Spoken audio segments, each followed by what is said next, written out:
Welcome to Penrose Learning, where we make understanding easy. In this video, I will explain how to make liquid mycelium culture. First, gather your essential tools, including a sterile scalpel, a syringe, and a petri dish containing agar culture. Next, set up a meticulously clean workspace, such as a still air box or a laminar flow hood, to minimize contamination risks. Remember to sterilize all your equipment thoroughly with 70% isopropyl alcohol before you begin. This foundational step is crucial for successful culture creation. Now, let's prepare the nutrient solution. Combine 400 milliliters of distilled water with 4 grams of light malt extract in a heat-resistant container. Then, add 1 gram of peptone and 1 gram of dextrose to this mixture.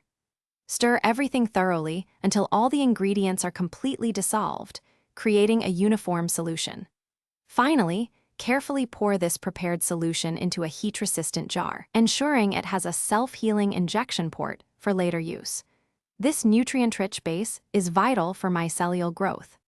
With your nutrient solution ready, it's time for sterilization and inoculation. Place the jar containing the solution into a pressure cooker and sterilize it at 15 pounds per square inch for 20 minutes. After sterilization, let the jar cool completely to room temperature. Once cooled, carefully open the jar in your sterile workspace and inoculate the solution with a small piece of agar culture using a sterile scalpel.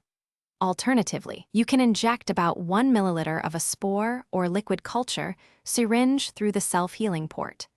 This introduces the desired mycelium.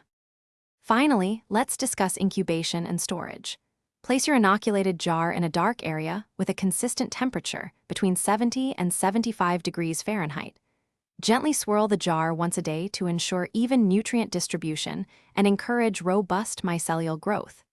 You should start to see visible mycelial growth, resembling cloudy white strands, within 7 to 14 days. Once fully colonized, your liquid culture is ready. Store it in a refrigerator where it can remain viable for up to 6 months, ready for your next project.